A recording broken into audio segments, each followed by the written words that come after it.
인간을 이제 살펴봤어요. 하나님 형상으로서 인간. 자, 여기에 대해서 혹시 질문하실 분 있으면 한 사람. 있습니다. 네.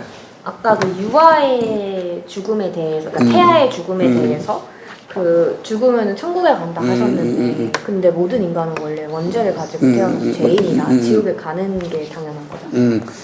그렇죠. 그렇게 되면은 그냥 단순하게 생각할 수가 있는데, 우리가 다 죄악 가운데 태어났지만 예수 믿어 구원받잖아요. 그러면은 죄악 가운데 태어났다고 해서 다 지옥 가는 건 아니죠. 죄악 가운데 태어났어서 다 예수 믿고 구원받는 거잖아요. 근데 영아라든지 태아라든지 이 아이들은 이 땅 가운데 태어나서 복음을 받아들일 기회가 없잖아요. 그러면 하나님께 생명을 주시고 생명을 걷어가셨으니 우리는 어떻게 보는 게 합당하겠는가? 매우 중요한 이 중간의 영역이 비잖아요. 그래서 격파신학 입장에서는 하나님의 사랑의 관점에서 이미 그 태아나 영아는 하나님의 나라로 가는 것이 합당하다라고 이제 결론을 내렸고, 저 또한 그렇게 생각을 해요. 그래야만 하나님께서 말씀하신 섭리와 그다음에 예정이 합당하다. 그래서 구원받기로 작정된 자였기 때문에 그는 태아나 영아는 다 구원받아 하나님의 품에 안겼다라고 이제 봅니다. 그러면 몇 살부터 죽으면 지옥에 간다라는 거예요? 그래서 우리 그런 거 몇 살이라고 하는 건 참 어려운데, 이미 이제 아이가 태어나게 되면 그 아이는 우리가 태어나서 그래서 뭐 하죠? 세례를 주잖아요. 그래서 우리 이제 격파 입장에서는 유아 세례를 받는 순간 그 아이는 언약 백성 안에 들어오기 때문에, 그러므로 그는 언약 백성으로서 구원받는 거예요. 그래서 구약에서는 난지 8일 만에 할례를 행하는 거잖아요. 그래서 이제 태어난 언약 백성으로서 그는 이제 구원의 자리에 이르는 거로 우리는 이제 보고 있는 거죠. 그러나 쉽진 않은 부분이죠. 그럼 만약에 유아 세례를 안 받는, 그러니까 믿지 않는 부모 밑에서 태어난 유아나 영아나 이런 아이들은 어떻게? 그러니까 영아 자기 신앙으로 자기를 고백하지 못한다면 저는 그거는 다 하나님께서 부르셨다라고 생각을 해요. 그래서 구원받은 자녀라고 저는 보고 있죠. 왜냐하면 우리 믿지 않는 가정 가운데 태어났지만 예수 믿잖아요. 그렇죠. 그렇게 본다면 그거는 예수 믿지 않는 부모님 태어났기 때문에 구원받지 못한다라는 게 성립이 안 되고, 예수 믿지 않는 가정에 태어났어도 복음을 듣고 구원받듯이 그거는 다 하나님의 작정 가운데 있다라고 본다면, 복음을 듣지 못한 아이는 이미 하나님 작정 가운데 있다. 그렇게 이제 보는 게 격파신학이 가지고 있는 모습이 아닌가, 이렇게 생각을 합니다. 네. 그런 측면에서 자살도 마찬가지죠. 자살도 사실은 그 자체는 미화되지 않지만 우리가 단정할 수는 없다. 그러니까 지옥 같다라고 단정하는 건 또 어려운 부분이죠. 그러니까 어떤 일이 일어날지 모르잖아요. 이 모든 과정 속에서. 그다음 이제 사회적 가치로서 인간 한번 이제 생각해 봅니다. 하나님의 형상으로서 창조적 인간이 가진 사회적 가치는 무엇인가? 사회 속에서 인간의 위치는 의미는 어디에 있는가? 다시 말하면 나는 어디에 있는가? 뭐 이런 것에 대한 답일 수도 있는데, 우선 인간은 존엄성을 가진 존재죠. 앞서서 말씀드렸듯이 인간은 DNA 구조를 가진 단순한 생물체는 아니다라고 하는 거. 인간은 하나님 형상으로 영혼을 소유한 정말로 존엄한 존재다라고 하는 것이죠. 오늘날 인간 사이의 부조리와 이기심, 그리고 인권의 상실과 인명경신은 바로 하나님의 형상, 하나님의 영혼을 소유한 존재로서의 인간의 가치가 상실됐기 때문에 생겨나거든. 인명경시라는 게 그렇게 되는 거고, 사실은 인권이라고 하는 것의 가장 고귀한 것은 하나님의 형상이라고 하는 가치에 기반을 둬야 돼요. 근데 지금은 우리가 인권이라는 것이 하나님의 형상으로서의 가치가 아니라 권리로서의 가치로 생각하니까 사실은 이게 지금 기준이 없이 그냥 점점 오히려 인간의 권리가 오히려 더 약해지고 있지는 않은가. 그러니까 그런 모습들이 이제 보게 되는 거죠. 그러니까 그러니까 왜냐하면 나중에 이제 여기 우리가 창조로서 인간의 권리와 가치를 생각해 보지만 타락으로서 인간의 존재와 가치에 대한 이해가 함께 가야 되잖아요. 그러니까 우리 거기 가서 살펴보긴 하겠지만 원래 인권이라고 하는 건 철저하게 하나님의 형상이라는 그 기준에서 매우 중요한 가치죠. 우리가 근데 이제 그 기준이 없는 자연 스스로의 인간에 대한 권리를 주장할 때는 이제 어려움이 생기는 거예요. 이게 어려움이 되는 거죠.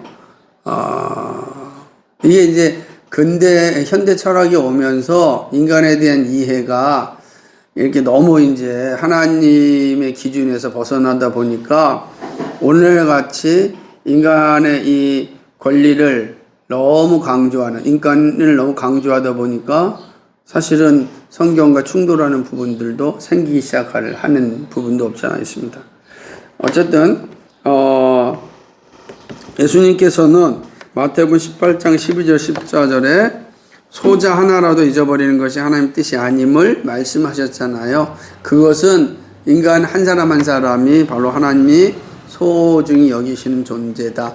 그러니까 이것도 마찬가지로 아까 그 질문에 대한 하나의 답이 될 수 있죠. 한 사람도 잊어버리는 거 하나님의 뜻이 아니다라고 한다면 우리는 이 사실을 인식해야 되고, 그래서 최근에 이제 홀시학교 때 제가 한 번 더 이야기를 하면서 우리의 역사성이 얼마나 견고하게 이어지고 있는지를 한번 생각해 볼 수 있는 시간을 가졌으면 좋겠어요. 그래서 정말로 예를 들자면은 러시아와 우크라이나 이쪽에서부터 시작해서 우즈베키스탄, 그리고 카자흐스탄, 그리고 중국, 몽골, 고구려, 그 다음에 신라 시대까지 여기까지 오는 이 모든 게 그림으로 보면은 놀랄 겁니다. 그림으로 보면은 놀라게 되는 거죠. 지금 키르기스탄의 모자 있잖아요. 이 모자는 스키타이 문화의 모든 곳에서 다 있어요. 스키타이. 근데 이 모자 비슷한 데가 어디 있어요? 우리나라. 우리나라는요, 고구려 벽화에 그대로 나와요. 그 다음에 재밌는 건 우리나라는 군인들이 이게 이게 갓을 쓰고 갓 옆에다 뭘 했어요? 요? 기판, 새나 새의 깃, 하잖아요. 똑같잖아요. 그게 똑같은 거예요. 왜 거기다가 새의 깃발을 꽂죠? 그죠? 근데 이 문화가 어디서부터? 저 화랑도에서부터 시작해서 고구려뿐만 아니라, 위에는 몽골, 그 다음에 중국, 그 다음에 중앙아시아, 그 다음에 유럽까지 똑같아요. 이걸 그냥 말로만 똑같다라고 하는 걸 보면은 잘 이해가 안 되는데 제가 사진을 다 보여줄 텐데 그리고 우리는 천마총에 나타난 이 금관 보면서 와 그러잖아요. 그거 저 중앙아시아에 다 있어요. 똑같아요. 금관이 그건 스키타이 문화의 동일한 역사를 가지고 있거든요. 그러니까 그런 거 보면은 역사 속에서 인간에 대한 이해도 좀 다르게 볼 수가 있는 구조가 있다. 그러니까 중요한 건 우리는 하나님께서 가장 존엄한 존재로 이 사회 속에서 살게 하셨다라고 하는 거죠. 사람은 인격체잖아요. 상품이 아니다. 우리 사회 속에서 사람은 인격체다라는 인식을 가질 때 상품으로서의 인간이 아니다라고 하는 거예요. 근데 예를 들자면은 타락한 인류의 역사는 인간을 소모품으로 여기죠. 스티븐 스필버그 감독의 두 작품 신들러 리스트, 아미스타드라고 하는 영화가 있어요.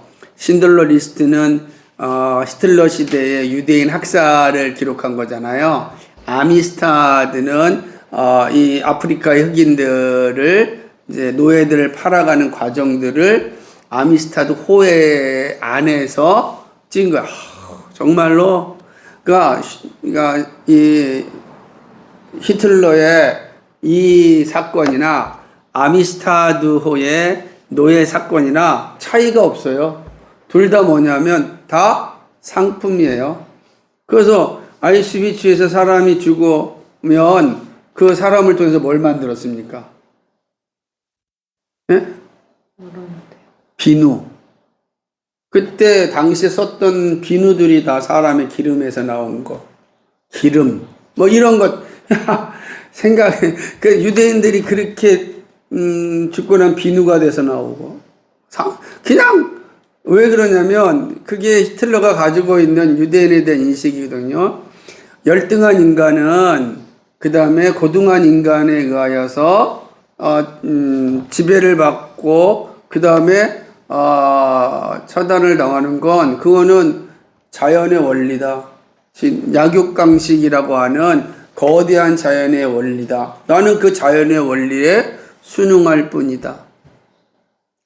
히틀러의 생각이에요. 얼마나. 그래서 슬라브 민족이 아니 게르만 민족이 히브리 민족보다 월등하다. 그러고 월등한 게르만 민족이 열등한 히브리 민족을 사실은 이렇게 지배하고 사용하는 건 그거는 진화론적이고 자연의 법칙에 합당한 거기 때문에 난 죄가 없다. 거꾸로 해서 사자가 기린을 잡아먹는 걸 가지고 사자한테 죄를 물을 수 있겠느냐? 못 물은. 근데 내가 유대인을 학살했는데 왜 나한테 죄를 물으냐? 논리적으로 히틀러는 아무런 문제가 없어요. 근데 뭐가 차이가 있는 거죠? 인간은 누구라는 거예요? 하나님의 형상이라는 거예요. 인간은 뭐가 있다? 인격체가 있다는 거예요. 그러니까 자연과 인간의 차이가 있죠. 만약에 인간을 자연주의적 관점에서 본다면 히틀러나 그리고 노예선이나 아무 문제가 없어요. 상품이잖아요. 여러분 상품을 쓰는데 오늘도 우리 현호가 빵 자르는 거 보니까 그냥 칼 가지고 잔인하게 다 잘라버리네. 그죠? 도구인데 뭐. 근데 이게 우리는 뭔 차이가 있겠냐. 그러나 우리의 가치는 거기에 있지 않고 인격성이 있다라고 하는 거, 이거 정말로 중요한 겁니다. 그런데 안타까운 것은 우리가 이런 어떤 인간의 존재 자체를 상품으로 사용하면서 존엄성보다는 상품 가치를 두잖아요. 그러니까 건강성을 하나님의 나라를 위하여 살기 위한 건강성이 아니라 상품의 가치로 보는 거지. 이 상품의 가치로서 이게 건강한가? 여러분이 왜 이제 우리 다 그렇지만은 키 큰 남자 좋아하고 예쁜 여자 좋아하는 게 상품의 가치로 보는 요소가 많이 있는 거죠. 가치. 근데 사실은 우리가 우리의 연약함 때문에 그런 걸 볼 수밖에 없어요. 그걸 부정하진 않지만 가치에만 매몰되면 안 된다는 거지. 그렇지? 가치에만 매몰도 안 되고 그보다 더 좋은 가치도 볼 수 있어야 된다는 거예요. 그것도 자기 몸을 잘 관리하는 것 자체가 하나님 앞에 영광스러운 거지. 나이가 지금 결혼도 안 하고 그냥 30대도 안 됐는데 배가 50대, 60대 아저씨처럼 나와버린다면 되겠냐고요. 거꾸로 50대, 60대 됐으니까 배가 나온다는 게 그게 자연스러운 거냐고요. 아니잖아요. 나도 마찬가지지만. 왜냐하면 왜 내가 당뇨가 걸렸습니까? 사실은 운동하지 않고 이런 걸 먹으니까 사실은 당뇨가 걸리는 거죠. 왜 그래? 저도 조용히 좀 살 빼면 되는 거지. 그러니까 우리가 존재를 생각할 때에 마찬가지라는 거지. 그게 청년 세대나 그러면 당연히 50, 60대에 배가 나오는 게 합당 그러지 않잖아요. 그죠? 다 마찬가지예요. 이게 자기의 가치를 잘 이렇게 만드는 거는 되게 중요한데 거기에만 매몰되면 인간의 상품으로 떨어진다는 거지. 그러지 않다. 그러니까 인격이라고 하는 건 정말 더 중요한 가치다. 상품이 아니고 인격이다라는 걸 우리가 좀 한번 잘 생각하는 게 필요하지 않나라고 하는 거죠. 그다음에 이제 가장 중요한 것 중에 하나가 뭐냐면 인간을 하나님께서 어떤 존재를 만들어 주셨냐면 문화 명령을 성취할 존재다. 그러니까 하나님은 동산에서 도시로의 긴 여정을 예정하셨단 말이에요. 그래서 우리는 그거를 창조 경륜이라 하나님의 창조의 경륜이 있다. 경영, 창조 경영 이렇게 생각하면 돼요. 경륜이란 말을 좀 어렵게 창조 경영 어떻게 경영할 것인가를 이미 창조 시에 보여줬다고요. 그 창조 경영의 꽃은 뭐다? 도시라는 거야. 그래서 하나님께서 아담과 하와를 도시에 보낸 것이 아니라 동산에 보냈잖아요. 그리고 그 동산을 어떻게 가꾸는가 보셨잖아요. 그렇죠? 그래서 그게 창세기 2장 15절 17절 있는 거 아니겠어요? 잘 다스리고 보존하는 거. 그래서 뭘 만들어가는 거예요?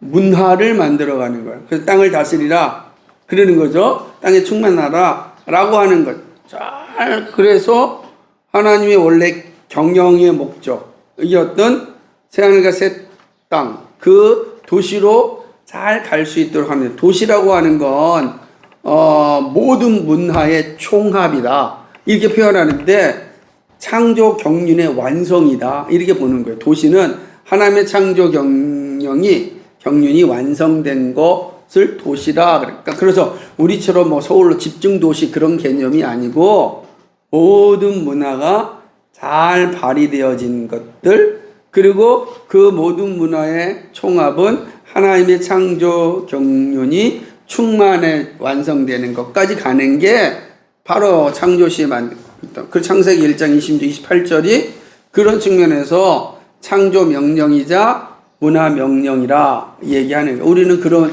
문화 명령을 받은 존재다. 인간은 철저하게 문화 명령을 소유한 존재. 그런데 그 문화 명령을 어떻게 하나님의 형상으로서 인격적인 가치를 가지고 만들어가는 거예요. 근데 생각해 보세요. 지금까지 동물들이 어떤 문화를 만들었습니까? 제인구달이 끊임없이 침팬지가 무슨 문화가 있다고 하죠. 도대체 그 수백 년, 수년인데 결국 문화 하나 만든 게, 빨대 주고 꽂아서 하나 먹는 거. 그것이 문화라고 볼 수 있겠는가. 그러니까 본능과 문화를 자꾸만 이게 오용을 하는 거예요. 조금이라도 만들어서 그게 문화라고 하는데 문화는 본능에서는 얼마든지 조금씩 나아질 수 있지만 문화는 그러지 않습니다. 문화는 정말로 새로운 단계를 만들어가는 거잖아요. 침팬지가 평생 있었지만 그 집 그대로잖아요. 걔가 무슨 2층, 3층 집을 만들겠습니까? 못 만들잖아요. 못 만드는 거예요. 그러니까 그런 거를 보면은 오직 문화라는 것은 인격적인 존재를 가진 사람에게만 주어진 거다. 그것이 내 중요한 거다라고 하는 거죠. 그래서 땅에 충만하고 땅에 번성하여 정복하는 것 그것이 바로 우리에게 주어진 사명이다라고 하는 거죠. 그래서 창세기 2장 15절을 보면 그것을 다스리며 지키게 하라 그랬어요. 여기서 다스린다라고 하는 것은 경작인 거예요. 132페이지 보면은 cultivation이라고 하는 거죠. 경작은 하나님의 창조물을 다듬는 거, 개발하는 거. 그러니까 인간을 비롯한 모든 만물이 이미 성장한 존재로 태어나는 것이 아니라 자라나야 할 존재로 태어납니다. 성장이 필요하다는 것은 모든 만물이 하나님이 기뻐하시는 뜻대로 다듬어져야 하는 것을 암시하는 거죠. 그게 바로 인간의 존재다. 그래서 이게 되게 중요한 성경의 가르침이다. 그런데 이걸 잘 오해한 사람들에 의하여서 기독교를 비판하는 거 사용되기도 해요.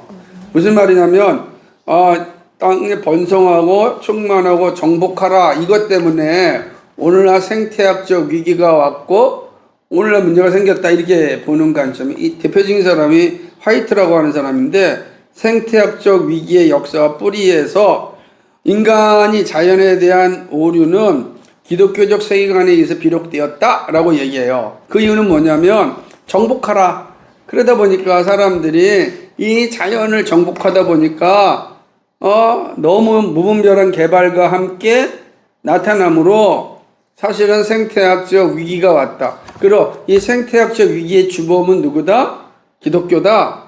기독교 세계관이다. 이렇게 이제 화이트가 주장하고 이거는 정말로 기독교 밖에 많은 사람들에게 엄청난 영향력을 줬고 많은 사람들이 화이트의 이 생각에 사실은 함께하면서 기독교의 어떤 제국주의적인 선교뿐만 아니라 이런 어떤 그 무분별한 개발 이런 거를 이제 비판하면서 이 모든 것은 기독교적 세계관에 있으니 뜯어 고쳐야 된다 이렇게 이제 이야기하는 것이죠. 하지만 저는 그렇게 보지 않고 어떻게 보냐면 그러니까 화이트가 보았던 관점에서 일부는 맞는 거예요. 왜냐하면 실제로 기독교는 매우 개발을 중시하였잖아요. 땅을 다스리라 그랬으니까, 컬티베이션 하라고 했으니까, 경작하는 것, 그건 당연히 뭐예요? 그거는 그 명령에 순종하는 거지. 그런데 창세기 2장 15절에서는 그것을 뭐라 그러냐면, 다스릴 뿐만 아니라 지키라 그랬거든요. 지키라는 게 뭐냐? 그게 take care of죠. 134페이지에 있는 것처럼 화이트는 기독교가 가지고 있는 문제점을 정확히 지적한 건 맞아요. 너무 경작만 앞섰다. 그러다 보니까 개발 위주로 살아갔고 교회가 가는 곳마다 너무 개발 이런 거. 왜 실제로 보게 되면은 무슨 아프리카의 난개발인이 다 기독교 국가가 가서 만든 거니까.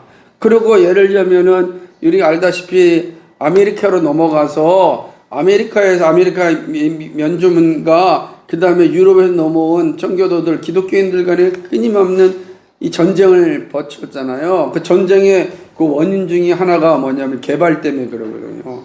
무슨 말이냐면 미국 땅에 존재하였던 원주민들은 어떻게 생각했냐면 인디언들은 땅은 어머니의 품이라고 생각했다. 가슴이라고. 왜 그러냐면 우리의 생명이 어머니로부터 오잖아요. 그렇죠? 그러니까 고대 사람들도 마찬가지인 거예요. 그러니까 인간의 탄생은 사실 어머니 뱃속부터 시작돼서 나온다고요. 이처럼 땅에서 모든 식물들이 나오기 때문에 모든 곡식이나 열매나 다 땅으로부터 나오잖아요. 그래서 땅을 어머니라 생각했단 말이에요. 어머니로부터 모든 열매가 나와서 우리가 먹고 산다. 그러니 이 사람들은 땅을 얼마나 소중히 여겼겠어요. 그래서 인디언들은 집을 지을 때 어떻게 짓죠? 텐트를 짓는 거예요. 왜? 텐트를 지어야지 어떻게 어머니의 배에다가 그냥 못을 박고 이걸 하면 안 되잖아요. 그래서 최소한의 텐트원을 짓고 살아가는 거예요. 그래야지 어머니를 존중하는 세계관이에요. 그런데 유럽에서 기독교인들이 넘어와가지고서 이 말씀에 따라서 땅은 개발하라고 했지. 그건 우리 명령에 순종한다. 그러니까 와가지고서 뭐 했어요? 뭐라는 거 가장 많이 한 거. 인디안들이 보기에 가장 잔인한 게 뭐였겠어요? 철도였다.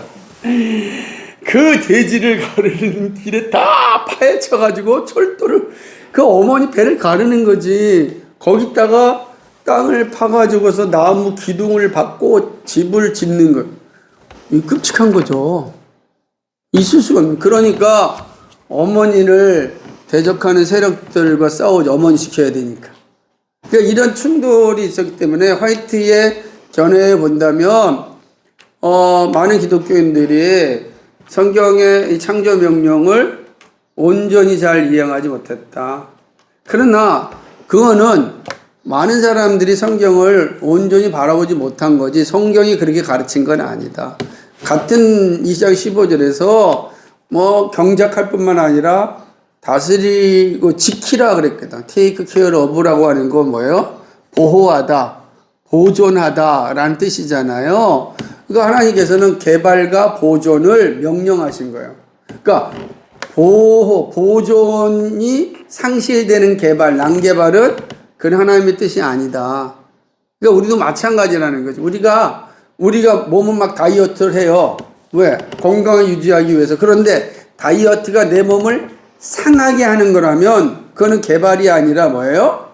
난개발이 되는 거지. 정상적인 개발이 아니야. 그거 안 된다는 거예요. 보호하면서 해야 된다.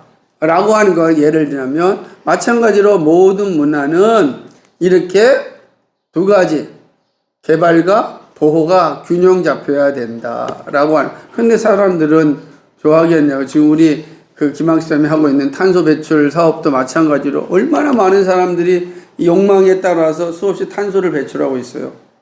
근데 누구도 탄소 배출에 대해서 관심이 없지만 관심을 가진 한 사람을 또 세워가지고 그 막으려고 노력하는데 그게 힘이 되겠어요? 혼자 거대한 세력과 맞서서? 그런데 잘 보세요. 누군가는 해야 되잖아요. 하나님은 누군가를 사용하신다고. 그러니까 우리가 하는 일은 세상의 가치와 다르게 살아가는 거예요. 우리는 알기 때문에 개발만을 위해 살아가는 존재가 아니라 또 이 땅을 보존해야 될 책무도 우리에게 있다. 그럼 탄소 배출 사업은 보존하기 위해서 하는 거 아니야. 개발이 90이라면 보존은 10이에요. 지금 이 세상은. 그러니까 핵발전소는 철저히 개발 논리잖아요. 그잖아요. 그런데 핵발전소는 너무 위험하잖아요. 사실은 어떤 면에서는. 그러니까 이제 보존해야 되는데 그러려면은 불편한 게 너무 많잖아요.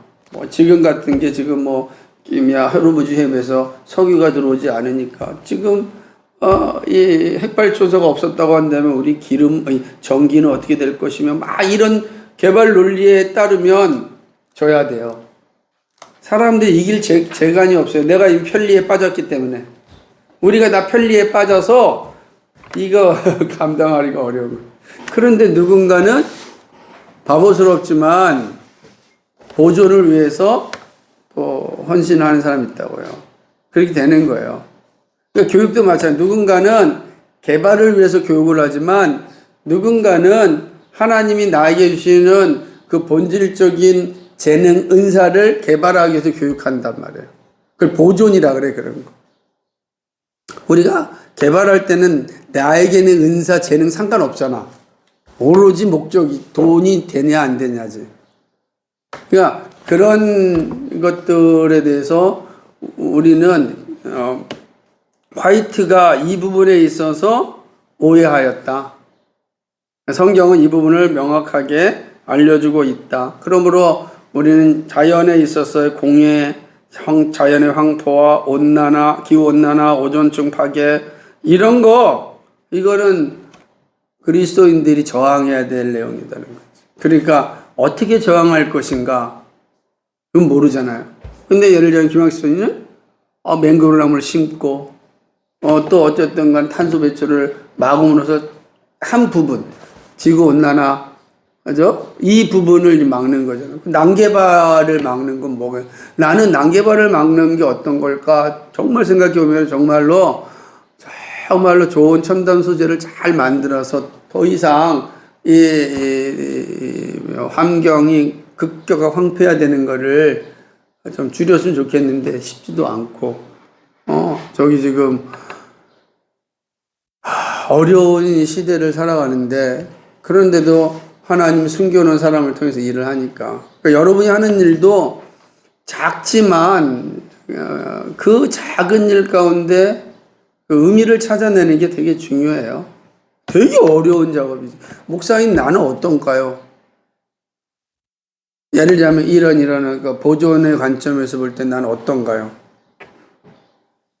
끊임없이 현장에서 내가 그걸 만들지 않지만 이렇게 성경에 있는 가르침을 이야기함으로 누군가가 이야기를 듣고 그런 자리에 가게 하는 거 그건 내가 하는 일이지. 그죠? 그러니까 그런 거예요.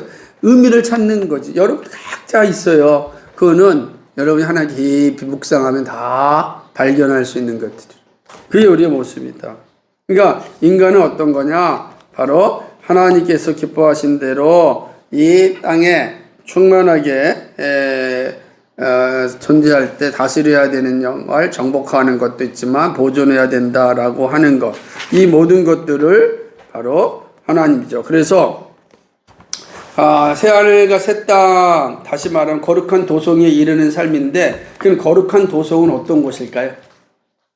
거룩한 도성, 도시는 어떤 곳인가? 이런 거예요. 136페이지 보면 되게 중요한 겁니다. 이게 첫 번째 단락인데 같이 읽어볼까요? 시작. 거룩한 도성에는 에덴 동산 더하기 충만한 것에 중요한 의미가 있다. 새로운 성 예루살렘에는 구속받은 새 인류만이 모이는 것이 아니고 역사의 모든 문화 업적들이 수용되는 것. 그러므로 충만한 도시, 비록 왜곡된 역사이지만 종말에 하나님께서 그것을 되찾을 것이며 그렇게 함에 있어서 창조시 의도했던 충만한 것으로 변화시킬 것이다. 그러므로 모든 문화적 업적들은 파괴되는 것이 아니라 변혁 즉 정화되고 완성된다. 비록 이 문화가 범죄한 인류 활동이 이루어졌어도 하나님의 명령이 성취된 열매들로서 하나님 나라에 편입되는 것이다. 인간의 문화는 창조주 하나님의 지혜와 권능의 위대함을 보여준다. 예, 그렇습니다. 예, 그러니까 이렇듯 인간에게 주어진 문화 명령은 창조를 탐구하여 자연 상태에서 문화 상태로 옮겨가게 된다. 그래서 새하늘과 새 땅 도시는 뭐냐면 에덴 동산 플러스 뭐예요? 충만한 것이요. 그 충만한 것은 한정이 없잖아요. 그죠? 에덴 동산은 시작이고 그래서 시작 플러스가 있는 거지. 이게 제외되는 게 아니고 시작 플러스 충만한 것이 바로 하나님 나라고 우리가 소망하는 곳이다라고 하는 거죠. 그래서 나는 누구인가? 나는 하나님의 형상을 지음받은 존재이다. 나는 누구인가? 하나님의 형상을 지은 인격체다. 나는 누구인가? 라고 할 때 나는 뭐가 되는 거예요? 문화명령을 받은 존재다. 나는 누구인가? 라고 하는 질문 앞에 우리의 답을 잘 가지고 있어야 되는 거죠. 그러니까 이게 나라고 하는 가치를 보는 거예요. 나라고 하는 가치. 이 가치에 정말 충분하게 잘 우리가 고백하고 반응하고 살아줬으면 좋겠습니다. 그러면 우리의 삶은요, 결코 가치 없는 게 아니고 내 상황과 환경에 천차만별이지만 내가 존재하는 그 자체로 가치가 있는 거야. 존재하는 거 자체. 하나님 형상을 지금 받았고 에덴 동산 플러스 충만한 것을 만들어낸 존재. 그러니까 내가 있기 때문에 충만한 것이 있잖아요. 여러분, 나와 여러분이 각자 하나가 있기 때문에 충만한 것이 더해지는 거지. 없으면 충만한 것은 비겠죠. 내가 사라지는 만큼 비는 것처럼, 내가 있는 만큼 충만해진 것처럼, 우리 그런 존재다. 얼마나 감사한지. 예, 여기까지 오늘은 보겠습니다.